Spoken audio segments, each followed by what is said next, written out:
Join us for a journey of the mind and heart. Authored and narrated by Nathan Blackwood, this audiobook is a true labor of love. The Kill Switch, a shocking thriller of revenge and murder. Chapter 1. This is a joke, right? Leona Carson stared at Detective Sergeant Potter in abject disbelief, her eyes wide with accusation. He was here, posting dog shit through my front door like the cowardly bastard that he is. Yet you say that isn't enough to haul him in. The sergeant looked bored as he waved a placating hand. It isn't that straightforward. It doesn't have to be complicated, Leona shot back at him, seething with a blinding rage that threatened to bring on a headache. Look, I know you're upset. Really? Leona rolled her eyes. What gave me away? Upset and overwrought, Potter continued, talking over Leona's sarcasm. And understandably so. Don't you dare patronize me. Leona had an honors degree from Oxbridge, and was damned if she'd let a smug misogynist with a limited IQ and warped view of the world tell her that she was being emotional. She hadn't met Potter before, and would be perfectly happy if their paths never crossed again. He was about as much use in a crisis as non-alcoholic wine.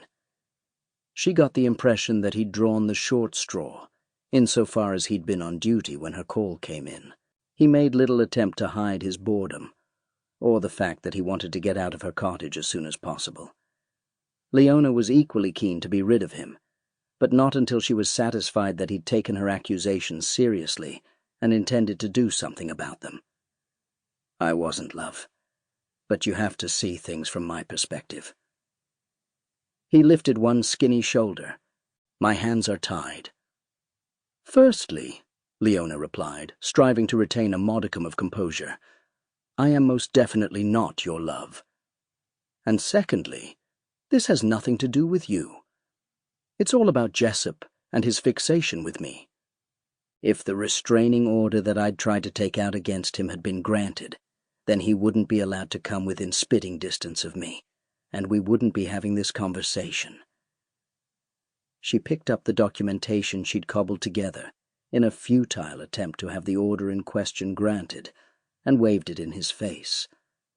And yet, because the world and his wife think I'm overwrought, he can do what he damned well likes.